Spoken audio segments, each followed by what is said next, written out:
September the 11th was a monumental day in our nation's history. It was a significant day, and it was obviously, it changed my presidency. I went from being a president that was primarily focused on domestic issues to a wartime president. Something I never anticipated, nor something I ever wanted. You know, provide help to New York City, whatever help they needed to take care of this incident, and then walk into the classroom. Good morning. The classroom was full of kids who were reading. Read this word the fast way. Get ready? Mad. Yes, mad. Get ready? Mad. Yes, mad. In the back of the classroom was a full press corps and staffers and some adults. And I'm intently listening to the lesson. These words the fast way. Get ready? Mad. Yes. And I felt a presence behind me. And Andy Card's Massachusetts accent was whispering in my ear, a second plane has hit the second tower. America is under attack.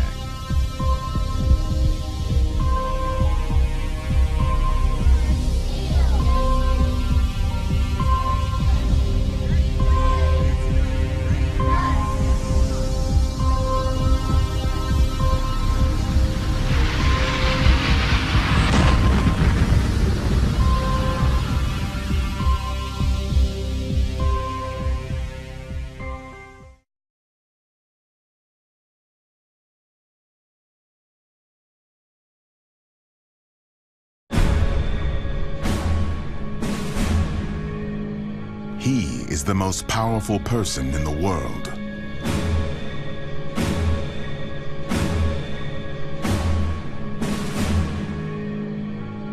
He commands the greatest military in history.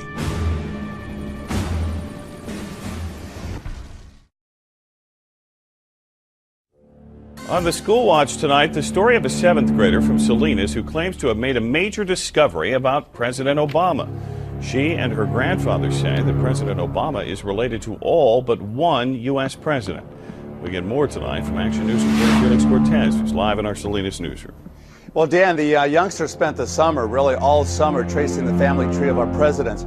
Her conclusion that all the presidents, with the exception of one, share the same grandfather. Well, first we start off with George Washington at the top. And then it goes to John Adams, Thomas Jefferson. 11-year-old Bridgeanne Davignon says she's made a first-of-its-kind discovery that President Obama and all the presidents before him, with the exception of one, are related and descendants of a former king of England. No, they are all cousins, and they're grandsons of John Lackland. Davignon says she spent countless hours on the internet over the summer researching the lineage of our presidents, a project that started with her trying to trace her own family tree. But I'm the first historian to do all the presidents. I'm very glad I got this done, and I think it will turn out to be a success. The Monte Vista Christian 7th grader has written President Obama to tell him the presidents before him are his cousins. She hopes to present this family tree chart personally to the president. But Bridgeanne has her skeptics, including this reporter. Her biggest supporter and firm believer that Obama is a descendant of a former king of England is no doubt her mother. You have a child, and they have a child, and they have a child, and they have a child, and they have a child. All we're saying, all she's saying is this guy is the 25th, 27th, depending on what line it is. He created all this family. Every presidential election in America, since and including George Washington in 1789 to Bill Clinton, has been won by the candidate with the most British and French royal genes. Of the 42 presidents to Clinton, 33 have been related to two people: Alfred the Great, King of England, and Charlemagne, the most famous monarch of France. So it goes on. 19 of of them are related to the England's Edward III, who has 2,000 blood connections to Prince Charles. The same goes with the banking families in America. George Bush and Barbara Bush are from the same bloodline, the Pierce bloodline, which changed its name from Percy when it crossed the Atlantic. Percy is one of the aristocratic families of Britain to this day.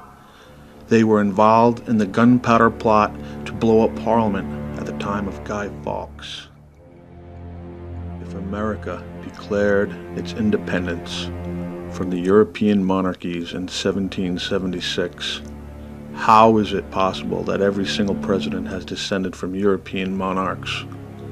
If presidents are democratically elected as we are told, what are the odds that we would always choose members of British and French royal bloodlines to lead us? The Americas have always been owned and governed by the same royal families of Britain and Europe that conventional history states as being among those defeated during the wars of so-called independence. If it really is the land of the free and the home of the brave as claimed, then anyone in reality can become president, except that every president since George Washington to Barack Obama have been genetically related. The presidents of the United States are as much a royal dynasty as anything in Europe. The United States presidents are not chosen by ballot. They are chosen by blood. Granted, the relationships are sometimes distant, 10th or 15th cousins, but in a country with hundreds of millions to choose from, this simply cannot be chance or coincidence. George W. Bush himself is directly related to 16 former U.S. presidents, including George Washington, Millard Fillmore, Franklin Pierce, Abraham Lincoln, Ulysses Grant, Rutherford B. Hayes, James Garfield, Grover Cleveland, Teddy Roosevelt, William H. Taft, Calvin Coolidge, Herbert Hoover, Franklin D. Roosevelt, Richard Nixon, and Gerald Ford. Bush is closely related to the King of Albania and has kinship with every member of the British royal family and the House of Windsor. He is related to 20 British dukes, the 13th cousin of Britain's Queen Mother, and of her daughter, Queen Elizabeth. He is 13th cousin, once removed from Prince Charles, and has direct descent from King Henry III, Charles II, and Edward I of England.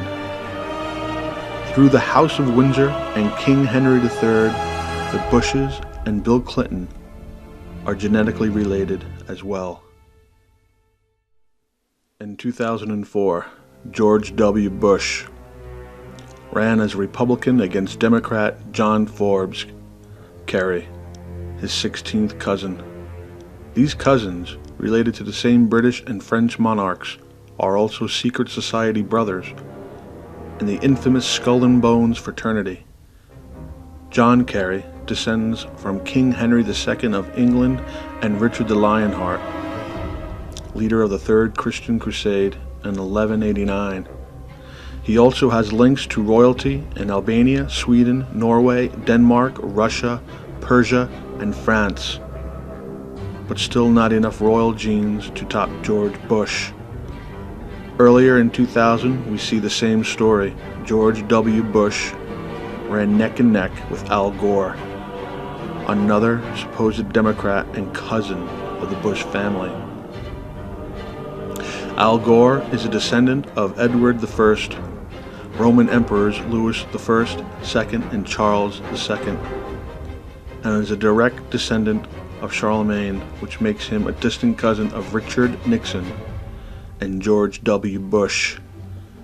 So the top Democratic candidates against Bush in 2000 and 2004 were actually his cousins. By placing bloodline members on both sides of America's false political circus, the old monarchs have guaranteed their right to throne under the guise of democratic elections. Back in 1996, we see the same tactic as Democrat Bill Clinton defeated Republican Bob Dole, his cousin. Even Bill Clinton and Bob Dole, who opposed each other at the 1996 election, are distant cousins. They can trace their ancestry to England's King Henry III. Clinton has far more royal blood than Dole, and is directly descended from the same bloodline as the House of Windsor. Every Scottish monarch and King Robert I of France. The Windsor-Bush bloodline reaches from the American presidents back to British European royalty, and it doesn't stop there.